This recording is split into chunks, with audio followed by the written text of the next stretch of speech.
until sweat covers his face. As the sun rises, he finally collapses onto the grass, completely spent. After a moment, he forces himself to sit up, still panting and holding the heavy weapon, his body aching. His determination is fueled by the memory of his father's worried expression and Lu Xing's threats, pushing him to continue. With a final, desperate roar, he puts all his remaining strength into one last attempt, crying out the name of the technique, Yin Star.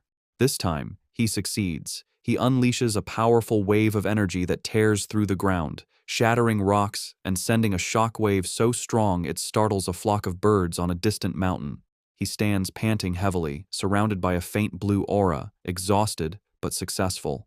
A small, triumphant smile spreads across his face as he looks at the result. A massive, deep scar has been carved into the mountaintop. A blue system notification appears, confirming his incredible progress. Through his night of training, he has advanced to the level of a 9th-rank apprentice. His core attributes, strength, agility, and spirit, have all soared to 55. His Blood Shadow Butcher skill has reached level 2, and most importantly, he has successfully learned his father's powerful new skill, Yin Star. The story shifts to a hospital room, where medical equipment beeps.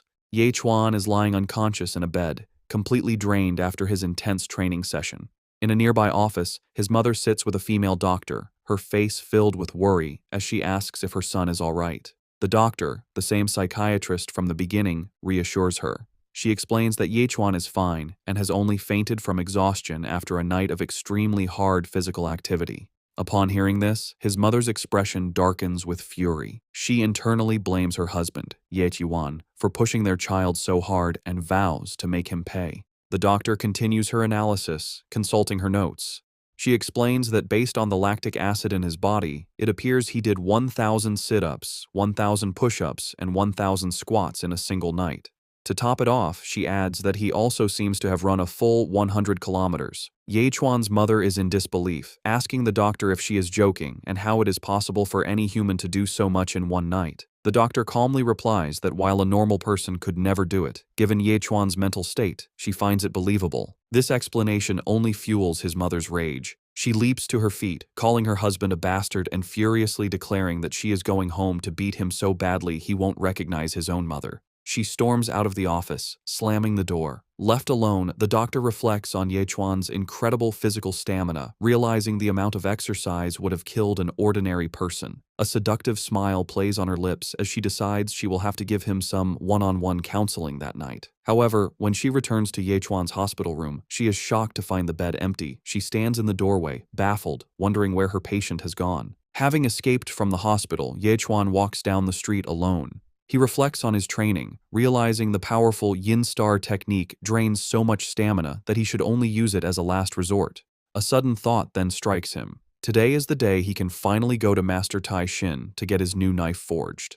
He makes his way through the city and soon arrives at a large, traditional-looking building with a sign that reads, Tai Shin Forging. He stands at the entrance, ready to meet the master weaponsmith. Inside the forge, a large, muscular man with a wild beard is hard at work. From Ye Chuan's perspective, the master is a massive, wild boar who grunts in acknowledgement of his arrival. Master Tai Shin confirms the boy's identity, and Ye Chuan simply nods. The master explains that the Xia family's steward has already spoken to him, and that he worked through the night to forge the knife Ye Chuan requested. Leaning in, he looks at Ye Chuan with skepticism, mentioning he heard the boy was just a simple pig butcher. He finds it strange that the powerful Xia family would pay so much money and rush him to forge a weapon for a mere butcher. He correctly guesses that the only logical reason would be if Ye Chuan had saved the young miss of the family. As he speaks, he opens a fancy wooden box, revealing a beautifully crafted dark-bladed knife. As Ye Chuan reaches out to take his new weapon, Master Tai Shin stops him, telling him not to be so hasty. The master, now appearing as a fierce, red-eyed boar in Ye Chuan's vision, explains the blade's exceptional quality. He says it was forged from a piece of 1,000-year-old cold iron, making it a high-grade, yellow-rank weapon. He then gives a final warning. A powerful knife chooses its owner. If Ye Chuan's own strength is not enough, he might not even be able to lift it. Ignoring the master's warning, Ye Chuan reaches into the box with a calm, determined expression. He grips the handle of the new knife and, with his eye flashing with focus, lifts the powerful spirit weapon with surprising ease. He internally notes that the new weapon is significantly lighter than the incredibly heavy cleaver his father uses. Master Tai Xin, appearing as a shocked, sweating boar in Yechuan's vision, can only stare in disbelief, wondering how the boy could lift such a heavy blade so effortlessly.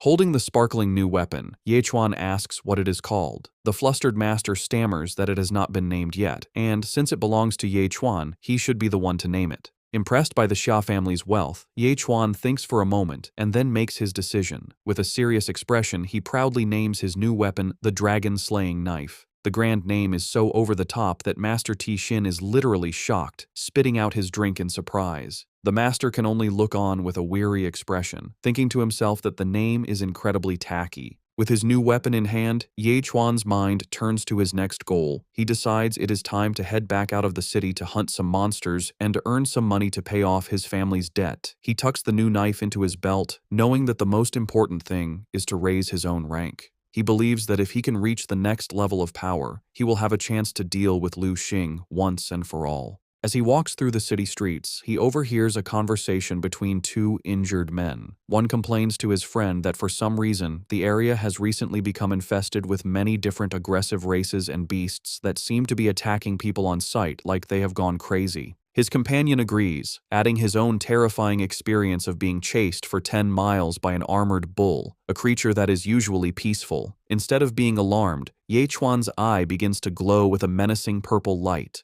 A wicked, excited grin spreads across his face. He thinks to himself that this is great news. Now he will have plenty of things to kill. Thanks for watching. I'm going to see you next video.